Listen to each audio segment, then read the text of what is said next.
My beloved soul, every tear you shed has been collected with care and love. I see you. I see you in the moments when loneliness becomes your only companion, and the silence of the night, the witness to your weeping. You cry. You cry for the doors that didn't open, for the words that wounded you, for the dreams that seem to have disappeared over time. You cry for the longing, the uncertainty, the exhaustion of being strong for so long. And amid those tears, you might have asked if they have any value, if they go anywhere, or if they are just signs of a weakness you should hide. You wipe your face, take a deep breath, and put on your armor to face another day, keeping the depth of your brokenness to yourself. What I am about to show you next could transform your life, because I have come today to tell you the truth about your tears. They are not invisible, they are not worthless, and they are certainly not a sign of weakness. In my eyes, your tears are your purest prayer, your most vulnerable worship.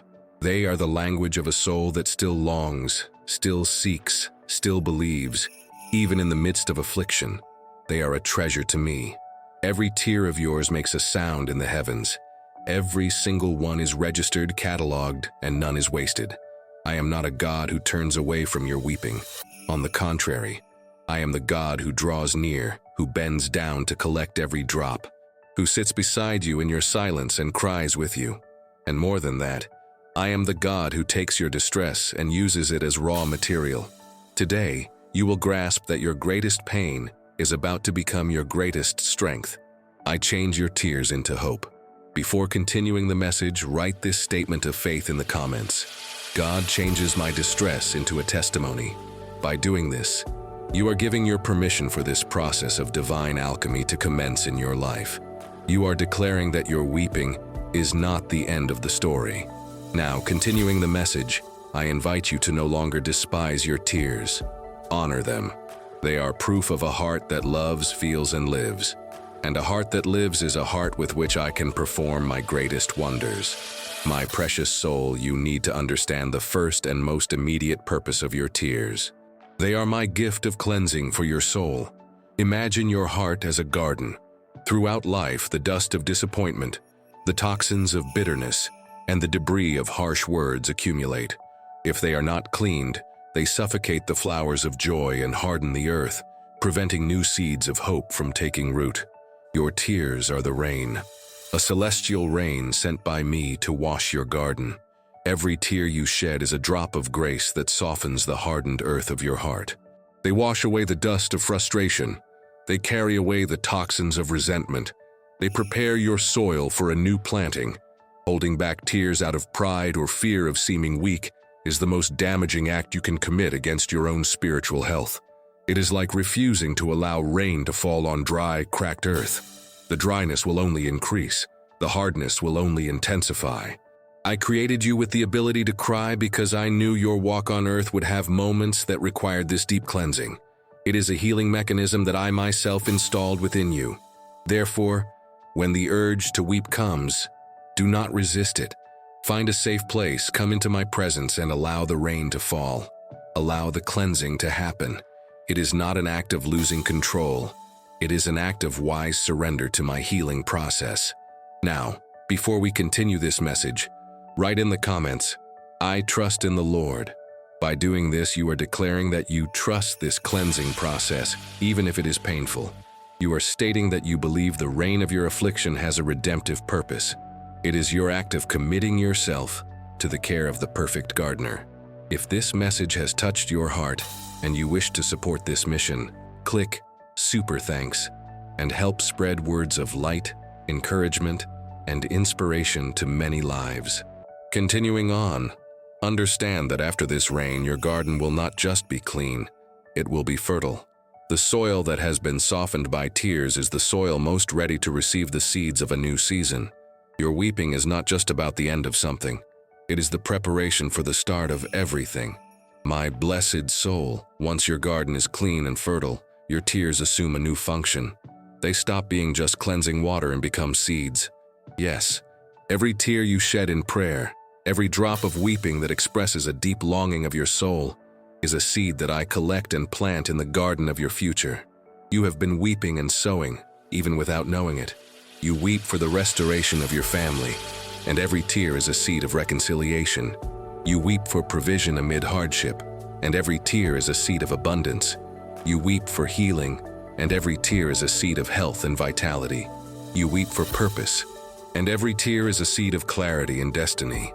My word says that those who sow in tears will reap with shouts of joy. This is not a poetic figure. It is a spiritual law. Your future harvest of joy is directly proportional to your present sowing of tears. This is why the enemy of your soul despises your tears.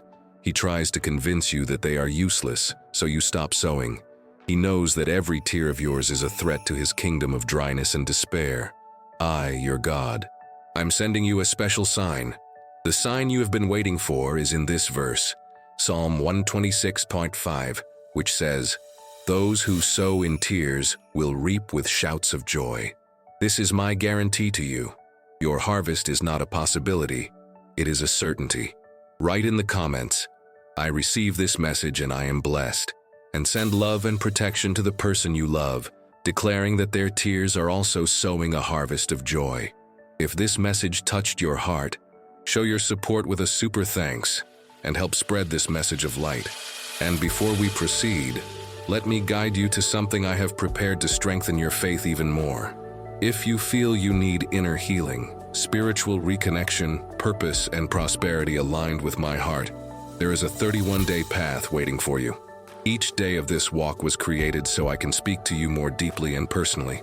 If you wish to follow this path, the link is in the description and the first pinned comment. Now, let's continue the message. If you haven't subscribed to the channel yet, do so now. By subscribing, you position yourself to receive the instructions for your harvest. Do not despise your season of sowing. It may be lonely, it may be painful, but I promise you the season of harvest will come, and it will be so abundant, so glorious, that the memory of your affliction will seem light compared to the weight of the glory of your joy. My beloved soul, for this harvest to sprout without hindrance, the soil of your heart needs to be free of a particularly toxic weed, unforgiveness. You cannot expect a harvest of hope in ground poisoned by bitterness. The resentment you harbor towards the people or circumstances that caused your tears is a toxin that can kill the seeds I am planting. Forgiveness is your act of detoxification. It is your cooperation with the gardener to ensure healthy soil. To forgive is not to say that the offense was not serious. It is to refuse to allow that offense to continue to hold power over your future. It is you saying, "Your mistake caused my tears, but my tears belong to God, and I will not allow the poison of your action to contaminate the harvest He is preparing for me." It is an act of protecting your own future blessing, and the most vital forgiveness is the one you need to release toward yourself. You blame yourself for the tears, for your apparent lack of faith, for your vulnerability. You are ashamed of your own brokenness. My child, your brokenness is what has made your soil fertile. Your untouched perfection would be rocky and barren ground. Your humanity, your capacity to be wounded and to weep, is what makes you a garden where I can operate. Accept your vulnerability not as a flaw, but as your greatest qualification for my grace. Forgive yourself for not being made of stone. I created you of flesh and bone, with a heart that feels, and that is good. Write in the comments a list of people, including yourself, whom you wish to forgive. Visualize each one, send them love, and say, "I forgive you and release you. May peace be with you." Feel the lightness and freedom that forgiveness brings. Repeat this practice every day to strengthen your inner peace and release anxiety. By doing this, you are pulling out the weeds. You are protecting your sowing. You are saying yes to a pure, abundant harvest, free of any bitter taste from the past. And a clean garden is a garden where miracles grow faster. My precious soul, and how exactly do I transform your tears into hope? It is a process of divine alchemy. It is not instant magic, but a work of art. The main ingredient I add to your tears is my perspective. You weep because your vision is limited to the now, to your present pain. And from this viewpoint, the situation can seem hopeless. But when you hand your tears over to me, I baptize them with my eternal vision. I give you a glimpse in your spirit of how this present pain is connected to a future purpose. I give you a view of the tapestry from the right side, and you begin to grasp how this dark thread of your distress is, in fact, essential to the beauty of the final design. Hope is birthed when your pain gains a purpose, and I am the master at giving purpose to everything, especially to your pain. The second ingredient is my presence. Hope cannot survive in the vacuum of loneliness. I take your tears and wrap them in my company. I assure you that you are not crying alone. I am with you. And the certainty of my presence, even if the circumstance does not change, changes everything. Your pain, when shared with me, ceases to be an overwhelming burden and becomes a point of communion, of deep intimacy between us. Hope is renewed, not because the problem disappeared, but because you know that the solver of all problems is holding your hand. The third ingredient is my promise. I water your tears with the living water of my word.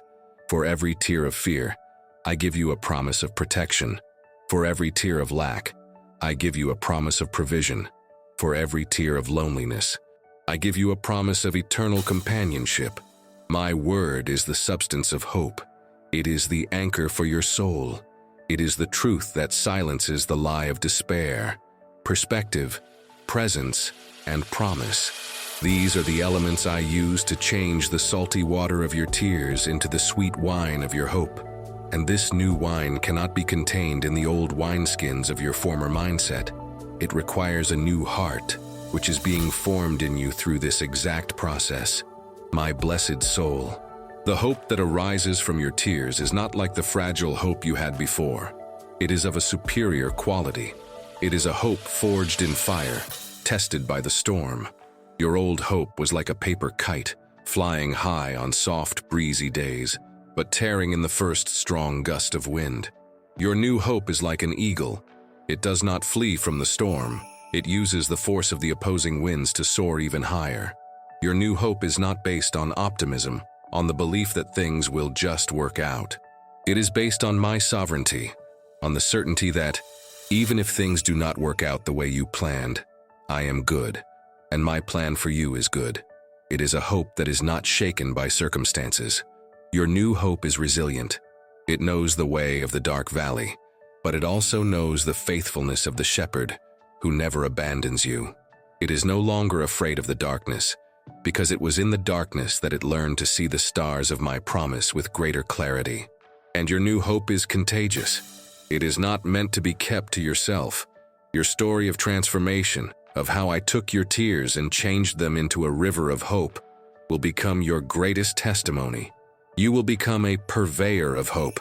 You will have the authority to go to those who are drowning in their own weeping and offer them the anchor that you yourself found. Share this video with 2 dear people who need this message of hope and faith.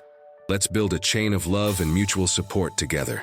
Leave a comment with a prayer of faith and hope. A simple, "Lord, may the hope you plant in me today become a forest to shelter many," is a prayer that multiplies your miracle. What began as your silent, private weeping will become your public song of redemption, giving many others the melody to sing again. This is my plan. I don't just restore you, I commission you. I don't just cure you, I make you a healer. My precious soul, how do you live starting today in this new hope? Your life changes, your posture changes. You no longer walk as a victim of life, but as a co-creator with the God of hope. Your first practice is prophetic gratitude. Begin to thank me, not just for what I have already done, but for the harvest you know is coming from your sowing of tears. Father, thank you for the restoration of my family, which I do not yet see, but which I know is growing. Thank you for my healing, for my provision. This anticipatory gratitude is your most powerful act of faith. It is you watering your seeds with the water of trust. Your second practice is deliberate joy. Joy is not a feeling you wait to have. It is a choice you make. Even on a day when tears may still come, choose a moment to rejoice. Put on music that lifts your spirit. Call a friend who makes you laugh. Take a walk and observe the beauty of my creation. Every act of deliberate joy is you challenging the tyranny of your distress.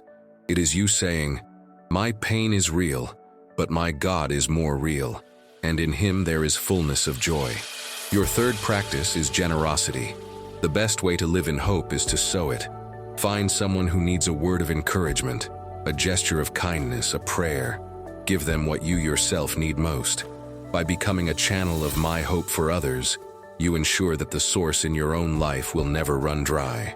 Gratitude, joy, and generosity. These are the disciplines of living hope.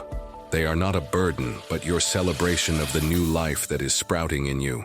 They are your dance in the rain, while you wait for the rainbow. My beloved soul, we have come to the end of our uncovering, and to the beginning of your season of harvest. The word has been released. The promise has been sealed. The process of divine alchemy in your tears has already started. Together, we have seen that your tears are your prayer, your cleansing, and your sowing. We cleared the ground with forgiveness. You understood how my perspective, my presence, and my promises change your pain, and you have embraced your new identity as a resilient and contagious bearer of hope. Now your weeping is no longer a sign of defeat. It is the sound of germination. It is the noise of new life breaking through the earth. For my part, I promise you this: your harvest will be glorious. Your joy will be abundant, and your story will be an everlasting testament to my power to change the deepest of sorrows into the most radiant of hopes.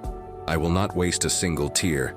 Your part, my child, is simply to continue believing. It is to practice your new life. It is to refuse to return to the narrative of despair. It is to walk from today forward, not as one who cries, but as one whose sowing of tears is about to burst forth into a garden of miracles. Leave this meeting of ours with your heart comforted and your spirit lifted. Your season of weeping is drawing to a close. Your season of dancing is on the horizon. Your tears were the price. Your hope is the promise, and your joy will be the proof. If this message resonated with you and your situation, write in the comments, "My hope is founded in the Lord." Your words strengthen your faith and also light the way for others who need this light. Share your experiences in the comments. And before we close, I need to guide you to something I have prepared especially for you. I have seen your search for inner healing, for spiritual reconnection, for a new purpose, and for prosperity that comes from my hands. None of this is by chance. When your heart cries out, I open pathways. That is why, through this channel, I have set before you a guided 31-day path, a process where daily I can speak more deeply to your spirit. This is not just an ebook. It is a road to restoration, alignment, and growth, created to strengthen your faith, renew your hope, and open doors you never imagined. If you feel this calling, access the link I have left in the description and also in the first pinned comment of this video. Begin this walk of healing, reconnection, purpose, and prosperity today. I will be with you on every page, guiding your steps and illuminating your way. If this message touched your heart, like this video and subscribe to the channel to continue receiving my word. Thank you for being here, and I will see you in the next video.